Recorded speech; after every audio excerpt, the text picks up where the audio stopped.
Assalamualaikum warahmatullahi wabarakatuh. Bismillahirrahmanirrahim. Alhamdulillah.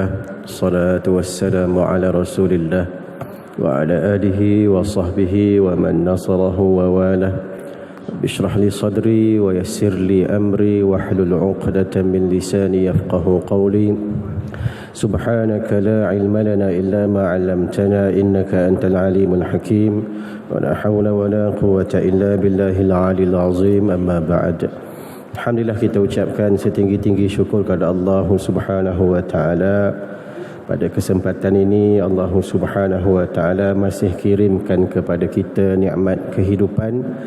Itulah yang kita ungkapkan waktu kita bangun tidur tadi. Alhamdulillahillazi ahyana ba'dama amatana wa ilaihin nusyur. Segala puji bagi Allah Subhanahu wa taala yang hidupkan kita setelah Allah Subhanahu wa taala matikan kita seketika, dan hakikatnya kita akan kembali juga kepada Allah Subhanahu wa taala. Baik, insya-Allah pada kesempatan pagi ini, mungkin pagi ini ramai yang nak bergerak ke mana-mana. Pagi ini pun dah 15 Syawal. Saya faham banyak lagi yang mungkin kita belum kunjungi, sahabat handai dan sebagainya. Namun memenuhi waktu yang ada ini sementara kita tunggu masuknya syuruk dan sebagainya, kita duha, eloklah kita penuhi pagi ini dengan beberapa hadis ataupun beberapa peristiwa yang menunjukkan bagaimana Nabi SAW berinteraksi dengan para sahabat baginda. Dan insya-Allah pada pagi ini kita akan cuba tengok bagaimana Nabi SAW melayani para sahabat baginda yang ditimpa dengan musibah. Dan kita kena ingat bahawasanya antara kebijaksanaan Allah Subhanahu wa taala ini ialah Allah Subhanahu wa taala jadikan hidup kita ini bukan dengan satu emosi semata-mata. Tak. Kita biasa makan ikan 3 rasa kan? Maknanya dalam kehidupan dia tak boleh ada satu rasa je. Kalaulah sepanjang masa kita gembira, akhirnya kegembiraan tu tak jadi apa-apa dah untuk kita. Ada masa Allah Subhanahu wa taala jadikan hidup ini ada gembira, ada masa sedih, ada masa senang, ada masa susah. Itulah kebijaksanaan Allah Subhanahu wa taala, dan itulah yang jadikan kita ini manusia. Tak ada manusia dalam kehidupannya sepanjang masa Allah Subhanahu wa taala uji dengan senang. Tak. Dan tak ada manusia pula yang sepanjang kehidupannya yang mungkin Allah Subhanahu wa taala uji je dengan benda-benda yang susah. Sebab tu dalam satu hadis riwayat Abu Hurairah radhiyallahu taala anhu, Nabi SAW pernah sebut dalam satu riwayat, kata Nabi SAW, man yuridillahu bihi khaira yusib minhu. Siapa-siapa yang Allah Subhanahu wa taala nakkan kebaikan baginya, maka Allah taala akan timpakan musibah baginya. Bagi kita musibah ni sesuatu yang tak baik, Contoh sekarang keluar masjid ni hilang slipper, tu musibah tu, musibah besar. Keluar masjid hilang slipper. Tapi tuan-tuan, mungkin daripada hilang slipper tu ada rezeki lain. Saya teringat waktu saya ikut guru saya lah pergi ke masjid. Waktu tu masih kecil lagi, masih muda lagi. Kita khidmat dengan guru dah. Bila dia masuk masjid, saya pun letaklah slipper dia kat tempat yang sepatutnya. Bila keluar masjid, saya keluar dulu. Bila saya keluar dulu, saya tengok slipper tok guru saya hilang. Saya yang mengamuk. Waktu tu muda, umur baru belasan tahun, saya mengamuk. Tok guru saya kata, kenapa mengamuk? Yalah, slipper ustaz hilang. Pergi masjid buat apa? Datang masjid curi slipper. Reaksi kita biasa. Apa reaksi dia? Dia senyum. Dia kata apa? Kalau tak hilang slipper aku tak dapat slipper baru. Reaksi pertama. Reaksi kedua dia kata apa? Kalau tak hilang slipper aku, hak yang jual slipper tu nak makan apa? Tuan-tuan tengok. Sebab tu Nabi sebut, wa may yuridillahu bihi khairan yusib minhu. Siapa-siapa yang Allah Subhanahu wa taala nakkan kebaikan. Kadang-kadang slipper tu lama dah, tunggu masa je sebenarnya slipper tu nak putus. Contoh. Tapi disebabkan Allah Taala bagi kita musibah dengan hilang slipper tu, hakikatnya musibah. Tetapi di sebalik musibah itu ada kebaikan. Apa dia kebaikan? Bila mana Allah Ta'ala nak gantikan dengan sesuatu yang baru. Sebab tu bila mana kita ini Allah Ta'ala uji dengan sesuatu musibah, yakinlah pada musibah itu ada kebaikan. Contoh sekarang nak keluar rumah, siap-siap dah. Mungkin ibu-ibu yang kat belakang hari ni siap awal. Biasa kita siap awal dah. Tiba-tiba ibu-ibu kat belakang siap awal. Dah siap bergerak dah, tiba-tiba tayar pula pancit. Kita ada janji dengan kenduri hari ni berapa nak pergi, rumah mana nak pergi, set up dah dalam telefon kita, jarak dan sebagainya. Tiba-tiba Allah Ta'ala uji. Kemungkinan ada kebaikan yang Allah Subhanahu Wa Ta'ala nak bagi kepada kita. Sebab tu ada satu riwayat yang lain daripada Anas bin Malik radhiyallahu ta'ala anhu. Nabi sallallahu alaihi wasallam sebut azumal jazai ma'a azumal bala'i. Apa maksud dia? Besarnya ganjaran pahala berkadaran dengan besarnya ujian daripada Allah Subhanahu wa ta'ala. Wa innallaha idza ahabba qauman ibtalahum. Allah Subhanahu wa ta'ala bila mana Allah Ta'ala kasih, sayang ataupun cinta sesuatu kelompok, Allah Ta'ala akan uji kelompok tersebut. Faman radiya falahur ridha wa man sakhata falahus sukhtu. Nabi kata siapa-siapa yang redha akan ujian Allah, maka dia akan dapat keredaan daripada Allah. Siapa-siapa yang marah akan ujian Allah, maka dia akan dapat kemarahan juga daripada Allah Subhanahu wa ta'ala. Hadis ini jelas tunjukkan kepada kita apa dia? Makin besar musibah yang Allah Subhanahu wa ta'ala bagi pada kita, hakikatnya makin besar pahala yang Allah Ta'ala nak bagi untuk kita. Ya, kita ni kalau boleh nak timpa ujian sikit kan, betul lah, sikit lah, siapa nak susah.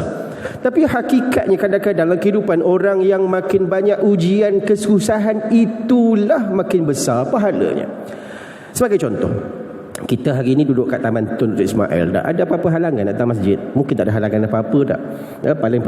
Paling sukar pun halangan parking.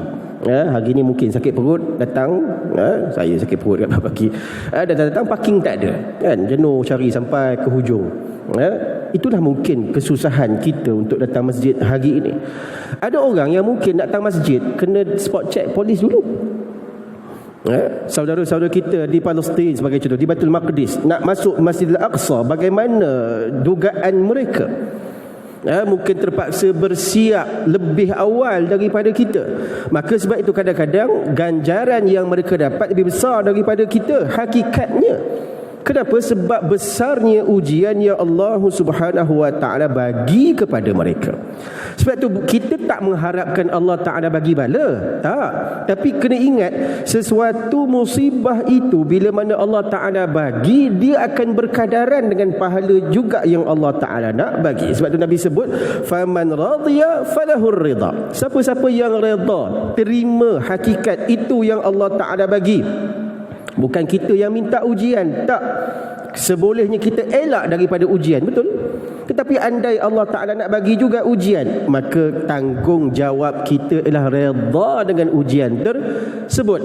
Dan bila mana kita redha dengan ujian tersebut, maka yang kita akan dapatlah keredaan daripada Allah Subhanahu wa ta'ala. Ada orang marah-marah dengan ujian Allah Subhanahu wa ta'ala, mula salahkan macam-macam, akhirnya sampai ke peringkat salahkan Allah. Maka orang yang sebegini, Nabi SAW kata, maka orang ini akan dapat kemurkaan daripada Allah Subhanahu wa ta'ala. Baik. Seterusnya, dalam riwayat menyebut Nabi SAW, bila mana Nabi tahu ada orang yang ditimpa ujian ataupun orang yang ditimpa musibah, maka Nabi SAW akan doakan kepada dia, dan Nabi SAW akan try to comfort orang yang ditimpa dengan ujian ini. Sama ada Nabi yang pertama, Nabi akan minta mereka ini bersabar. Kedua, Nabi akan bagi tahu bahawasanya setiap daripada yang diuji ini akan diberikan ganjaran oleh Allah Subhanahu wa taala. Dan Nabi SAW akan berkongsi kedukaan ataupun kesedihan yang dialami oleh orang tersebut. Baik, ada satu riwayat daripada Usamah bin Zaid bin Harithah. Usamah bin Zaid bin Harithah. Zaid bin Harithah ni anak angkat Nabi SAW. Ada cerita tentang Zaid bin Harithah ni. Bila mana awalnya bila Nabi ambil dia sebagai anak angkat, Nabi binkan dengan Nabi SAW. Kemudian akhirnya Allah Ta'ala tegur perbuatan tersebut.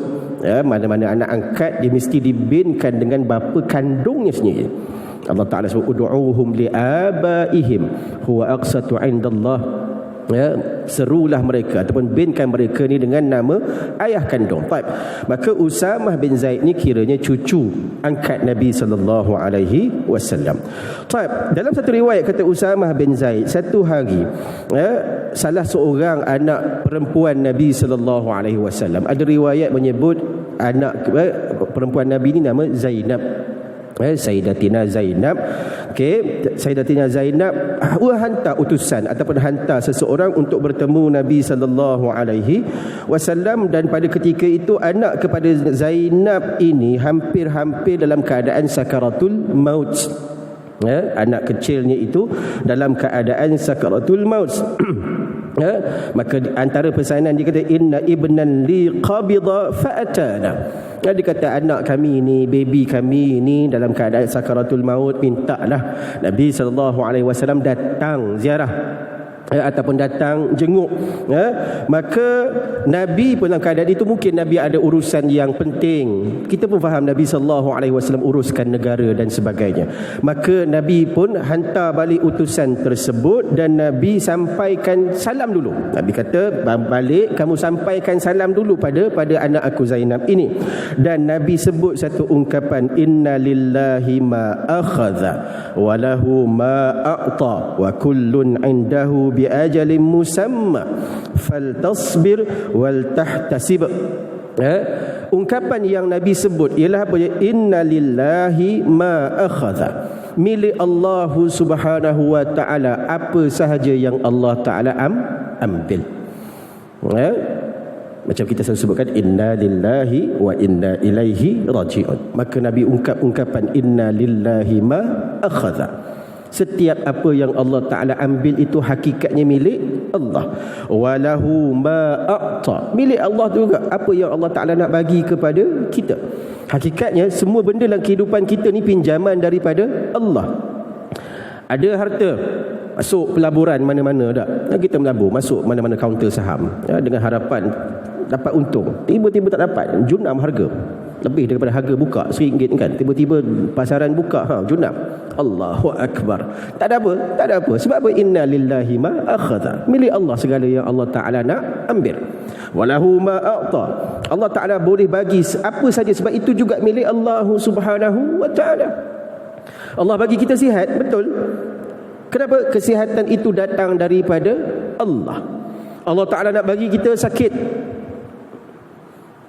tuan-tuan. Mungkin ada orang sakit yang sakit berpanjangan, sakit jantung ataupun sakit darah tinggi berpanjangan sepanjang masa makan ubat.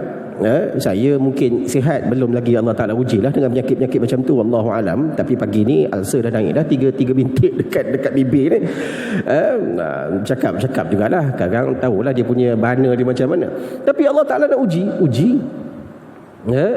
Dan Nabi sebut wa kullu syai'in wa kullun 'indahu bi ajalin musamma. Dan Nabi SAW setiap sesuatu itu ada ajal dia. Apa maksud ajal? Ajal ni tempoh masa.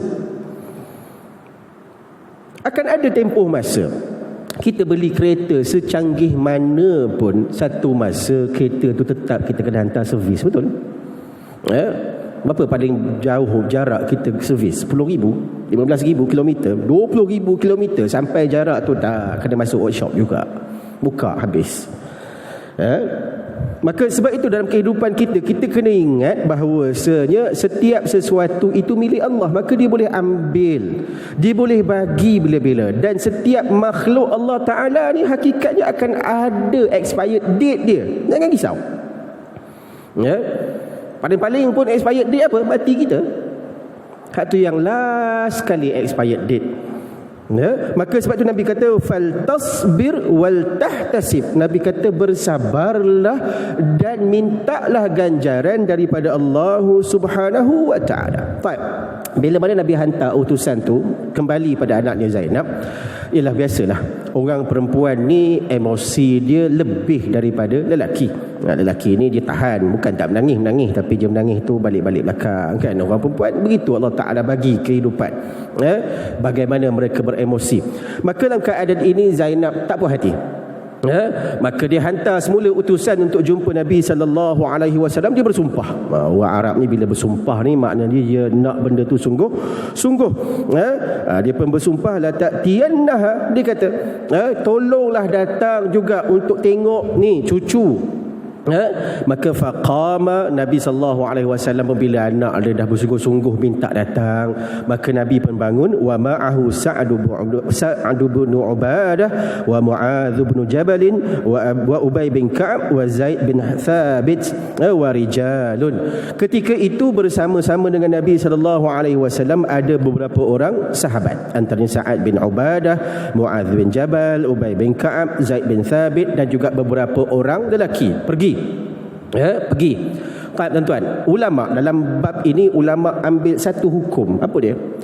Dalam bab walimah ataupun jemputan tak boleh pergi melainkan ada undangan. Dalam bab jemputan, hari ni open house kan. Tuan rumah tak jemput. Dia jemput kawan kita. Kita menyibuk. Boleh tak pergi? Tak boleh. Boleh tak makan? Tak boleh makan. Haram. Nak makan juga boleh tak? Boleh, kena minta izin dulu. Jangan mandai-mandai. Orang tak jemput jangan pergi. Masjid punya open house tak apa, sebab dia kata dijemput semua untuk hadir. Okeylah, semua hadir. Kadang-kadang jemputan kena tengok. Kalau dia jemput pergi. Sebab tu saya suka orang tak jemput. Kan ada orang dia kecil hati, kawan berkenuri anak tak jemput, kahwin anak tak jemput. Allah, saya lagi suka orang tak jemput kan, sebab kalau jemput kena pergi. Tapi hadis ini tunjukkan apa? Dalam bab musibah, berlaku kematian, tak dijemput pun boleh pergi. Dalam bab musibah, mungkin orang tu menghadapi kesusahan, kita boleh pergi walaupun tidak diundang. Dalam kes ini Zainab hanya jemput bapaknya, iaitu Nabi sallallahu alaihi wasallam. Tetapi yang pergi dengan Nabi sallallahu alaihi wasallam beberapa orang sahabat Nabi sallallahu alaihi wasallam. Dan Nabi sallallahu alaihi wasallam tengok. Pertama, bila mana Nabi tahu anak dia ditimpa dengan musibah, Nabi bagi beberapa perkataan untuk dia bertenang. Apa dia? Nabi kata innalillahi ma akhadha wa lahu ma a'ta wa kullun 'indahu bi ajalin musamma. Nabi send message dulu pada anak dia. Apa dia? Nabi minta sabar dulu. Sebab tu kalau ada orang ditimpa dengan musibah, kita comfortkan dia dulu. Sebab tu tuan-tuan dalam WhatsApp group WhatsApp group kan, kadang-kadang kita ni suka sangat copy paste message. Dia tak ada nilai copy paste message ni. Perasan tak dalam grup, kadang-kadang dalam grup community kan ada, kita dimaklumkan ada seorang sahabat kita sekian-sekian disimpa sakit, pakak-pakak hantar belaka kan, hantar tu pula semua yang copy paste, forward je. Dia tak ada nilai. Kenapa tak ada nilai? Sebab dia bukan ucapan kita, sebab kita main forward je. Pada saya yang terbaik ucapan yang kita hantar sendiri, kita karang sendiri, kita tulis sendiri. Sebab tu kadang-kadang yang meninggalnya lelaki, yang meninggalnya perempuan. Allahumma ghfir lahu warhamhu wa'afihi wa'fu anhu juga hentam belaka. Yang sakitnya lelaki, syafakallah, tapi kita hantar syafakillah contoh. Maka dalam keadaan tengok Nabi hantar message direct kepada orang tersebut. Dan bila mana keadaan mungkin makin runcing, maka Nabi cepat-cepat pergi. Tengok bagaimana Nabi layan orang yang ditimpa musibah. penuhi hajat sebab nak sangat jumpa Nabi sallallahu alaihi wasallam. So dalam kes ini bila mana Nabi sampai ke rumah Zainab, farafa'a ila Rasulillah sallallahu alaihi wasallam as-sabiyyu, maka budak tu pun diangkat, Nabi pun pangku kanak-kanak tersebut letak atas pangkuan Nabi sallallahu alaihi wasallam. Disebut wa nafsuhu tataqaqqa'u, nafas budak ni berbunyi sesuatu. Okey, nafas dia lah, bukan nak habis nafas. Tataqaqqa'u, ada yang menyebut macam bunyi bekas air. Orang Arab kan dia ada bekas air daripada kulit, maka ada bunyi sikit pada nafas tersebut. Ka'annaha sunnun, macam mana dia tumpah. Fa fadat ainahu, Nabi sallallahu alaihi wasallam bila tengok budak ni dalam keadaan sakaratul maut, Nabi mengalirkan air mata. Nabi sallallahu alaihi wasallam orang hebat. Apa yang musibah yang tak menimpa Nabi sallallahu alaihi wasallam, apa ujian yang tak pernah timpa pada Nabi sallallahu alaihi wasallam, air mata Nabi tetap tumpah. Kita belagak macho. Ni orang lelaki kan, belagak macho, relax, tak ada perasaan. Tak, Nabi sallallahu alaihi wasallam dalam keadaan itu Nabi sallallahu alaihi wasallam menangis. Menangis ni bukan tanda kelemahan, tak. Maka dalam keadaan ini, seorang sahabat Nabi yang namanya Sa'ad bin Ubadah ni, dia pelik tengok Nabi menangis. Okay, maka dia pun tanya Nabi sallallahu alaihi wasallam, ya Rasulullah, ma hadha? Rasulullah, kenapa ni? Ataupun kenapa menangis? Maka Nabi kata, hadhihi rahmatun ja'alaha Allahu fi qulubi ibadihi, innama yarhamullahu man min ibadihi ruhama. Nabi kata air mata ini merupakan suatu rahmat yang Allah Ta'ala jadikan dalam hati hamba-hamba dia. Orang yang air mata dia mudah tumpah kerana melihat kesukaran orang lain, maka hakikat dia itu tanda rahmat dan kasih sayang Allah. Istilah sekarang cepat touching. Cepat touching. Tengok orang susah, touching cepat. Kita hari ini tengok orang susah, rakam cepat. Betul tak? Kita hari ini tengok orang susah, kita rakam dulu. Kan rakam, tolong tak? Terbalik orang sekarang. Sebab tu saya pernah tengok ada satu video tak, dia boleh rakam kucing kena baham dengan 3-4 ekor anjing, dia tak buat apa-apa pun. Dia berusaha rakam sungguh. Kalau lah ambil apa benda baling kat anjing tu, selamat kucing tu. Tapi akibat suka merakam, akhirnya tak ada benda. Perasan tak? Ada kat satu video, bila banyak rakam, banyak video, saya dapat hari raya baru ni kan, ada sekumpulan anak muda kan, biasa main motor, tiba-tiba satu motor tu terbakar, yang lain pakat rakam belaka motor tu terbakar. Ada seorang tu cerdik sikit, ambil motor tu tolak masuk dalam parit, terpadamlah kebakaran. Saya kita tengok daripada berpuluh-puluh budak muda, apa yang berlaku? Tak berlaku apa-apa. So tengok Nabi SAW tunjuk emosi yang sepatutnya, iaitu keluarkan air mata. Dan Nabi kata, innama yarhamullahu min ibadihi ruhama, Allah subhanahu wa ta'ala akan kasih kepada hamba-hambanya yang mana mereka ini mengasihi manusia-manusia yang lain. Sebab tu dalam psikologi ada benda yang nama dia simpati, ada benda yang nama dia empati. Simpati mungkin kesian tengok tapi tak berkongsi rasa tersebut. Empati adalah orang yang berkongsi perasaan, berkongsi perasaan tersebut. Kemudian Nabi SAW bila mana ada orang yang ditimpa dengan musibah, Nabi ajar mereka cara bersabar. Sabar ni pun kena ajar juga, bagaimana cara sabar yang betul. Kata Anas bin Malik radhiyallahu taala anhu, ada satu ketika Nabi SAW lalu berjalan. Nabi melintasi seorang perempuan yang sedang menangis. Dia kata, marran Nabi SAW bimra'atin tabki 'inda qabri 'ala sabiyyin laha. Yang mana perempuan ini menangis teresak-esak di tepi kubur bayinya ataupun anaknya yang baru mati. Nabi pun bila tengok perempuan ni menangis teresak-esak, orang Arab kalau dia menangis sungguh kan, sampai dia tepuk-tepuk muka, dia tampar-tampar dada dan sebagainya. Nabi tegur, Nabi kata, ittaqillaha wasbiri. Nabi kata, Nabi kata apa? Takutlah Allah, takwalah pada Allah, sabarlah. Janganlah menangis sungguh-sungguh ni. Hak yang pergilah. Perempuan dia jawab apa? Ilaika anni. Dia kata pi mampus ya. Dalam bahasa Kedah lah, beramboi. Ilaika anni ni beramboi. Orang Perak kata hincit. Dia bahasa Perak ni dia lain sikit, dia kata hincit. Okey, hincit ni dia kata beramboi lah. Ilaika anni. Fa innaka lam tusib bi musibati wa lam ta'rifhu. Perempuan ni kata, kamu ni tak ditimpa dengan apa yang aku rasa. Mana kamu tak dapat musibah macam mana aku rasa, dan kamu tak tahu pun apa yang aku rasa. Perempuan ni marah lah kan. Tengok sedih datang pula jantan mana, so sabar pula. Banyak songeh. Biasa tak manusia macam ni? Biasa.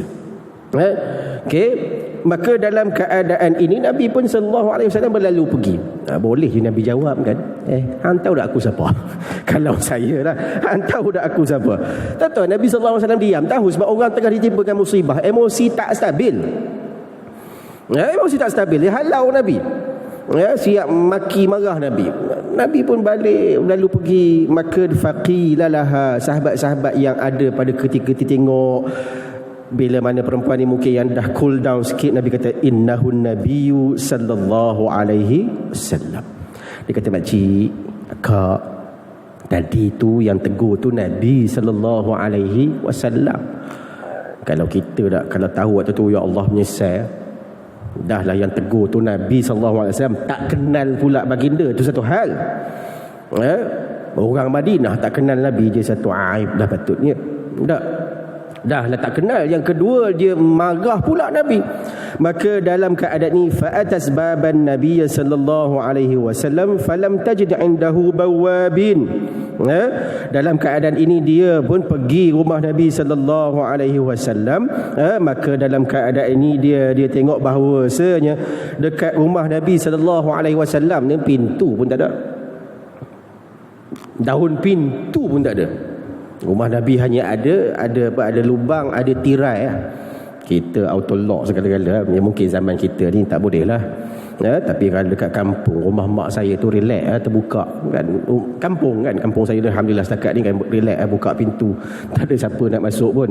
Rumah kita kat Taman Tun, buka gate saja, macam-macam orang masuk tak. Tapi nak ceritakan bagaimana kesederhanaan rumah seorang pemimpin negara pada ketika itu. Nabi sallallahu alaihi wasallam, tak ada apa benda rumah Nabi sallallahu alaihi wasallam. Ringkas, sederhana. Bukan Nabi sallallahu alaihi wasallam miskin, tak. Hakikat Nabi tak miskin ya, Nabi kaya. Nanti ada masa kita cerita tentang kekayaan Nabi sallallahu alaihi wasallam. Cuma Nabi hidup sederhana. Apa yang ada. Maka dalam keadaan ini, bila dia jumpa Nabi sallallahu alaihi wasallam, maka dia kata, falam a'rifuka, dia minta maaf kat Nabi sallallahu alaihi wasallam. Dia kata, aku tak kenal engkau wahai Nabi sallallahu alaihi wasallam. Nabi ungkapkan satu ungkapan yang mengajar wanita ini dan juga mengajar kepada kita apa dia, bagaimana sabar yang sebenar. Apa Nabi sebut? Innamas sabru 'inda sadamatil ula. Sabar ni waktu mula-mula kena tu sabar. Apa maksud dia? Ada orang, balik cerita hilang selipar dia kan. Ada orang macam saya kan, hilang selipar, mengamuk. Esok baru sabar. Aku hari tu hilang selipar, tapi alhamdulillah hari ni sabar lah. Itu bukan sabar. Sabar ialah waktu mula-mula kena tu dia diam, dia terima, dia tenang, dia zikir pada Allah. Kena mula-mula, dom, Allahu Akbar. Contoh, saya lah kena. Ini cerita saya. Ini cerita saya, cerita betul. Ramadan tahun lepas. Bukan nak bangga diri dah, nak sebut bagaimana reaksi. Saya masuk Masjid At-Taqwa ni, balik pada pejabat, masuk Masjid At-Taqwa, saya naik kereta. Masuk kereta tuan-tuan, Masjid At-Taqwa ni bukannya boleh laju pun. Tak mana laju je, cuma tak ada bukti lah, dashcam tak ada kan. Masuk relax. Saya masuk ke parking kat bahagian belakang tu. Itulah parking saya dah. Parking saya pula. Masuk, tiba-tiba waktu nak selekoh tu kan ada bonggol kan. Slow. Lepas pada bonggol tu, dum, ada benda berlanggar. Allahu Akbar. Apa benda pula? Rupanya ada seorang naik motor langgar kereta saya. Memang langgar sungguh. Memang kemek saya punya bumper belakang, kemek. Saya pun tak apalah, saya pun pergi parking, saya pun tengok Allahu Akbar, kemek. Saya pun tanya budak tu, awak okey? Kalau setengah orang tak, ni hadis ni. Setengah orang, hang tak nampak. Kenapa saya boleh jadi macam tu? Nak cerita sebab saya juga pernah jadi orang yang tak cerdik. Waktu mula-mula saya beli kereta tahun 2006. Waktu tu muda lagi lah, umur baru 27. Dan ni muda lagi kan, baru 40 lebih. Waktu tu umur saya baru 27. Mula-mula beli kereta, saya ingat dapat gaji pertama, kerja kerajaan, dapat gaji pertama beli kereta. Peloton wajar waktu tu, kira canggih sungguh lah kan. Anak bongsu beli kereta baru, kena-kena nak tunjuk kat mak kereta tu. Saya kena langgar dekat pusat bandar Damansara, saya ingat lagi. Bukannya kawasan laju pun, pusat bandar Damansara kan slow je. Bila kena langgar tu, nak cerita je, dom kena langgar. Saya kata Allahu Akbar, kena langgar. Dah siapa pula langgar time tu, darah menggelegak kan. Cucu cicit Datuk Mahathir Lela ni, jangan main. Kan orang Inggeris pun aku penggai kepala. Saya pun keluar tengok memang kemek kereta saya. Hak langgar saya pula seorang, istilah kita panggil amoy. Saya pun cegah dia, you tak nampak kau kan, kawasan gini ni nampak laju. Saya punya marah lah kat dia. Ustaz waktu tu hilang dah kan. Saya punya marah, saya kata, you tahu tak kereta saya baru sebulan beli. Saya punya marah kat dia. Menangis perempuan ni. Kereta saya kemek bahagian bumper belakang, bonet kereta saya terjongkit 1 inci. Saya ingat lagi. Kereta dia kereta kelisa. Teruk, radiator pecah. Dia punya menangis, abang baru sebulan beli, saya baru seminggu beli ma. Saya bila dengar benda tu, baru saya teringat hadis ni. Padahal belajar hadis ni waktu sekolah lagi. Saya belajar hadis ni, baru saya kata Allahu Akbar, rupa-rupanya aku lupa yang Nabi pernah ajar, innamas sabru 'inda syadamatil ula. Sabar tu waktu kena pukulan pertama, hak tu sabar. Bukan dah hari-hari dah. Ada orang je maki hamun dulu, lepas tu baru urut dada. Sabar dah. Sabar ni waktu mula-mula kena. Sebab tu bila dah kena kali kedua kan, masuk masjid, lepas tu nak semayang. Saya ingat lagi budak tu naik motor, bang saya minta maaf, saya tak ada duit. Saya kata tak apa, jom kita semayang dulu. Saya kata kat dia, habis semayang kita settle. Allah Ta'ala bagi saya kemudahan. Habis semayang kami pun jumpa dekat belakang, ambil nombor dia apa semua. Saya kata gini dia, tak apa dah, nanti saya pergi kedai, saya kata saya tengok berapa jumlah kerosakan apa semua, nanti saya WhatsApp adik bayar. Tuan-tuan, Allah Ta'ala mudahkan. Kos nak bayar RM80, bukan macam tu, 80 ke RM100 lah. Tak mahal pun. Saya pun mesej kat dia, ini kos yang kedai hantar. Dia bank in kat saya, habis cerita. Kemudian saya pernah jumpa dia pula kali kedua lepas repair. Alhamdulillah baik, boleh bertegur siapa. Tuan-tuan, hak ni yang kadang-kadang kita lupa.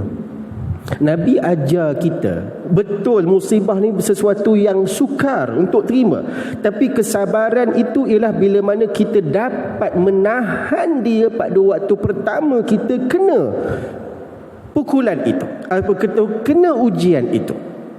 Hati yang payah ni kan. Sebab tu kadang-kadang Allah Ta'ala uji dulu kita, nak tengok setakat mana kita benar-benar boleh sabar. Sebab nak cakap sabar ni mudah, tapi nak melaksanakan sabar ini yang payah.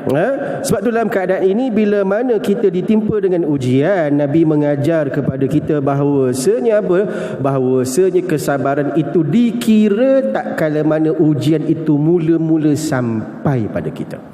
Sebab tu Allah Ta'ala sebut apa? Allazina idza asabathum musibah qalu inna lillahi wa inna ilaihi raji'un. Orang yang ditimpa dengan musibah, perkataan pertama yang muncul daripada mulut dia apa? Inna lillahi wa inna ilaihi raji'un. Maka sebab tu Allah Ta'ala sebut ulaika alaihim salawatum min rabbihim wa rahmah wa ulaika humul muhtadun. Orang yang bila mana Allah Ta'ala timpakan dia sesuatu musibah, perkataan pertama terpacul pada mulut dia inna lillahi wa inna ilaihi raji'un. Allah Ta'ala kata ulaika alaihim salawatum min rabbihim wa rahmah. Orang itu akan dapat kebaikan. Kalau kita terjemahkan doa daripada Allah, Bayangkan, biasa kita doakan Allah, ni Allah Ta'ala doakan kita dan dapat rahmat dan kasih sayang Allah Subhanahu wa Ta'ala. Sebab tu bila mana kita ditimpa dengan sesuatu ujian, sabar dulu. Sebab tu ada ulama' menyebut beza antara orang cerdik dengan orang tak cerdik apa dia? Orang cerdik akan bereaksi dengan sesuatu musibah sebagaimana reaksi orang jahil pada hari-hari yang selepas dia ditimpa musibah. Orang jahil bila timpa musibah apa dia buat? Dia mengamuk. Orang sekarang rakam, buat live, betul tak? Ya? Ibu-ibu ayah-ayah sekalian, dulu-dulu tak pernah aksiden kat Malaysia ni. Biasa aksiden kat Malaysia ni. Tapi rasa-rasa dulu tak adalah pula orang sampai bertumbuk bergaduh. Tapi kenapa sekarang kadang-kadang silap tak bagi signal je, boleh bertumbuk bergaduh atas jalan raya, betul? Ya, saya pernah tengok depan mata saya sendiri, kawan tu mungkinlah tersilap, Waze lambat bagi ke dia terlupa ikut ajaran Waze, lambat masuk. Betul-betul depan mata saya kan, bila dia masuk tu overtake sikit, orang belakang punya horn, daripada daripada Jalan Duta tu nak masuk ke Penchala Link tu sampai depan tol Penchala Link. Akhirnya dua-dua turun, dua-dua bertumbuk situ. Saya geleng kepala, saya kata innalillahi. Saya kata padahal kalau yalah, boleh je kita horn tu sekadar peringatan, kat dia cukup lah. Ini bergaduh bertumbuk betul-betul lepas situ. Kenapa berlaku? Sebab tak sabar. Betul, kadang-kadang kita betul, kita di pihak yang benar, dia di pihak yang salah. Tapi kecerdikan ialah bila mana kita tenang waktu kita diuji dengan orang-orang yang tak cerdik ni. Tapi kalau kita pun sama tak cerdik, apa jadi? Jadi tak cerdik juga, double tak cerdik. Sebab tu saya sebagai contoh kan, saya ni antara orang ustaz-ustaz ni lah, kebanyakannya orang-orang yang cukup diuji dengan traffic jam. Ustaz lah, sebab dia maghrib keluar rumah kan. Waktu tu Tuhan lah tahu. Ya, saya pernah waktu tu dah sampaikan kuliah di Manjalara kan. Ya, Masjid Imam Ghazali dengan Taman Tun, bukan jauh pun tak. Ya. Keluar rumah 6.30 sampai Masjid Imam Ghazali azan Isyak. Hari tu nak qada semayang ke nak jamak semayang saya pun tak tahu. Tapi sabar, dengan berhadapan dengan karenah masing-masing tak. So tuan-tuan, kalau kita tengok, saya bagi contoh, kalau tengok ada orang yang tak bagi signal, saya kata rosak kot signal dia, sangka baik lah. Jadi potong queue, sakit perut agak. Sebab kalau kita duk marah, kadang-kadang tak guna juga. Akhirnya kita yang sakit kepala, kita darah tinggi dan sebagainya. Sebab tu Nabi SAW sebut lagi dalam satu majlis yang lain. Ya? Dalam keadaan ini Nabi pernah pesan pada sahabat, bila mana kita diuji dengan sesuatu, hakikatnya Allah Subhanahu wa Ta'ala nakkan akan kebaikan untuk kita. Sebab tu ibu-ibu ayah sekalian, bila mana kita tengok ada orang ditimpa dengan musibah, biarlah perkataan terpacul pertama dekat mulut kita ni perkataan-perkataan yang baik. Sebab tu Nabi ajar satu doa kan, Allahumma ajurni fi musibati wa akhlif li khairan minha. Bila kita ditimpa dengan musibah, Nabi ajar sebut istirja', inna lillahi wa inna ilaihi raji'un, Allahumma ajurni fi musibati, ataupun dalam bahasa Melayu, ya Allah ganjarilah aku dengan musibah yang engkau bagi dan gantikan aku dengan sesuatu yang lebih baik daripada dia. Wahai Allah, ganjarilah aku dengan ganjaran pahala atas musibah ini dan gantikanlah ia dengan sesuatu yang lebih baik. Mungkin hilang sesuatu, hilang wang ringgit, hilang nyawa dan sebagainya. Mungkin Allah Ta'ala nak ganti dengan pahala dan syurga daripada Allah Subhanahu wa Ta'ala. Kita berhenti kat sini insya-Allah. Moga-moga ada kebaikan untuk kita semua yang baik daripada Allah Subhanahu wa Ta'ala. Yang kurang saya mohon ampun dan maaf. Aqulu qawli hadza wa astaghfirullahal azim li wa lakum. Wassalamualaikum warahmatullahi. Kita tangguhkan dengan kafaratul majlis dan suratul Asr. Subhanakallahumma bihamdika asyhadu an la ilaha illa anta astaghfiruka. بسم الله الرحمن الرحيم والعصر إن الإنسان في خسر الذين آمنوا وعملوا الصالحات وتواصوا بالحق وتواصوا. صدق الله العظيم.